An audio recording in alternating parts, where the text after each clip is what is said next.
Thank you, Madam President.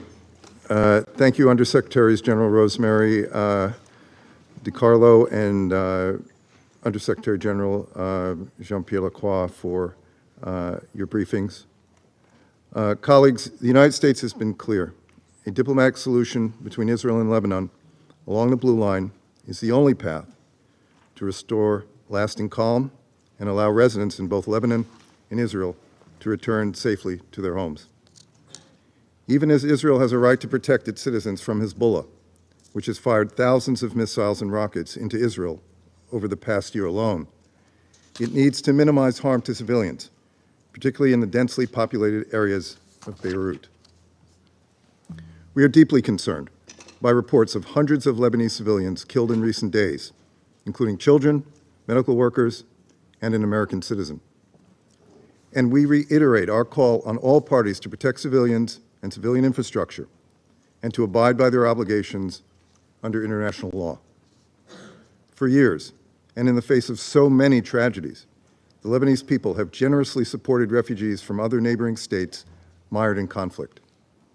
Now, many of those who welcomed refugees, and indeed many of those refugees themselves, have had to leave their homes in search of safety in the north and even other countries. And so, it is critical that the international community return that generosity. Late last week, the United States announced $157 million in humanitarian assistance to support the needs of internally displaced persons and refugees inside Lebanon.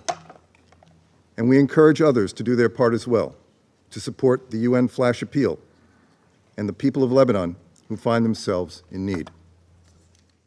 The United States also lauds the more than 10,000 peacekeepers from more than 50 countries operating as part of the United Nations Interim Force in Lebanon, or UNIFIL, who are serving in dangerous circumstances to advance the cause of peace.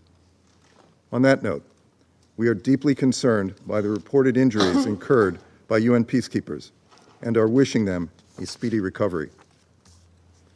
As we work to gather additional information, we have also been clear to all parties, including Israel, that we expect them to respect the safety and security of UNIFIL personnel and premises and avoid incidents that expose them to risk or harm, as well as to liaise with UN authorities to ensure UNIFIL can operate freely and in accordance with its mandate.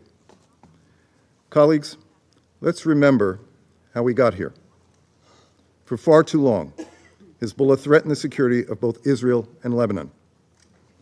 With financial and material support from Iran, Hezbollah built up its forces in plain sight, in blatant disregard of Resolutions 1559 and 1701, and in direct threat to Lebanese sovereignty and political independence.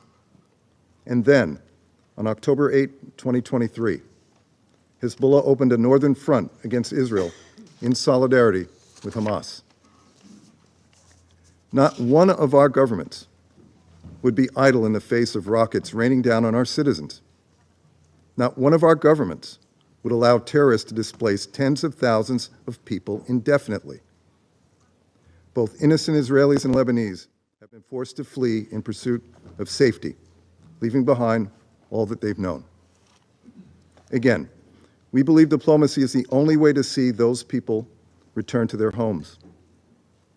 And for the diplomatic resolution to be durable, the parties must fully implement Resolution 1701.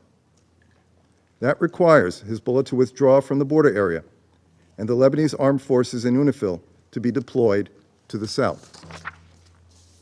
And it requires enforcing the arms embargo and taking steps to help ensure that Iran does not resupply what remains of its terrorist proxy. It also requires that Lebanon's political leaders set aside their differences and assemble a government that responds to the needs of the Lebanese people, including their desire for independence from foreign interference. In other words, the solution to this crisis is not a weaker Lebanon. It's a strong and truly sovereign Lebanon, protected by a legitimate security force, embodied in the Lebanese armed forces. And so, the international community must focus its efforts accordingly, helping strengthen Lebanese state institutions so that they can exercise effective control over Lebanon's territory, Key to that is condemning Iran for undermining Lebanon's sovereignty. And key to that is condemning Hezbollah for attacking Israel and once again putting its narrow interests ahead of the interests of the people of Lebanon, who did not start this war, but will bear the brunt of any extended conflict. Colleagues, as discussed last week, we must be prepared to impose severe costs on Iran for flouting this Council's resolutions and for supporting Hezbollah, which threatens peace and security. For our part, the United States will continue to work with our partners in the region and around the world to advance a diplomatic solution, one that provides real security to Israel and Lebanon and allows civilians on both sides of the blue line to return to their homes. Thank you, Madam President.